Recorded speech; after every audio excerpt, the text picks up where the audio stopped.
La fornication signifie toute relation sexuelle en dehors du mariage, c'est-à-dire commettre l'adultère, vivre en concubinage, le voyeurisme, regarder des films pornographiques, se rincer les yeux devant une femme ou un homme.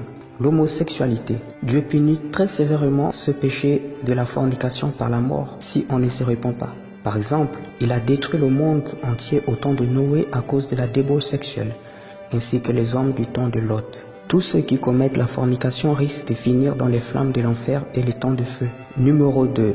L'idolâtrie. L'idolâtrie se définit comme le fait de rendre un culte à une divinité autre que le Seigneur Jésus-Christ. Il peut s'agir de l'adoration d'une statue, d'une photo, d'une représentation quelconque d'un dieu ou même d'une célébrité. La Bible dit que les idolâtres n'entreront point dans le royaume de Dieu.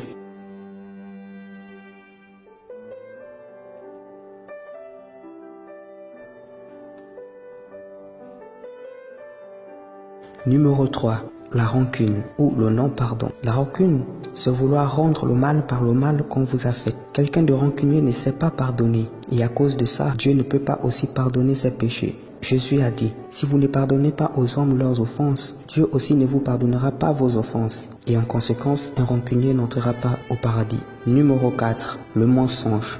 Le mensonge est l'un des premiers péchés qui ait existé après la création du monde. C'est grâce au mensonge que le diable a pu entraîner le tiers des anges avec lui dans la rébellion et pousser Adam et Ève dans le péché. Jésus a dit que le diable est le père du mensonge. Et donc, ceux qui pratiquent le mensonge ont pour père Satan. Le blasphème contre le Saint-Esprit. Nous trouvons ce péché dans Matthieu 12 au verset 31.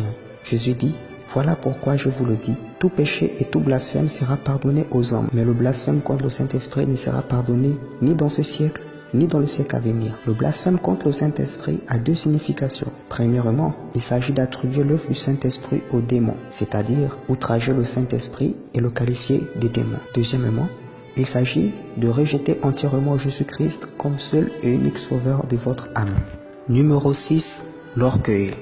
L'orgueil est le premier péché qui anima le diable dans la rébellion. C'est un péché qui va vous pousser à toujours vouloir vous placer au-dessus des autres. L'orgueil est un péché qui vous rendra hautain, imbu de vous-même. La Bible dit que Dieu résiste aux orgueilleux, mais il fait grâce aux humbles. Un orgueilleux ne pourra pas trouver la grâce de Dieu. Numéro 7. Le meurtre. Le meurtre signifie ôter la vie à un être humain. Mais au-delà de cela, Jésus-Christ a dit que celui qui n'aime pas son frère a déjà commis un meurtre. Ou celui qui traite son frère de imbécile ou de raca mérite d'être brûlé par les flammes de l'enfer. Si vous n'aimez pas votre prochain, vous êtes un meurtrier. Et la Bible dit qu'un meurtrier n'a pas la vie éternelle.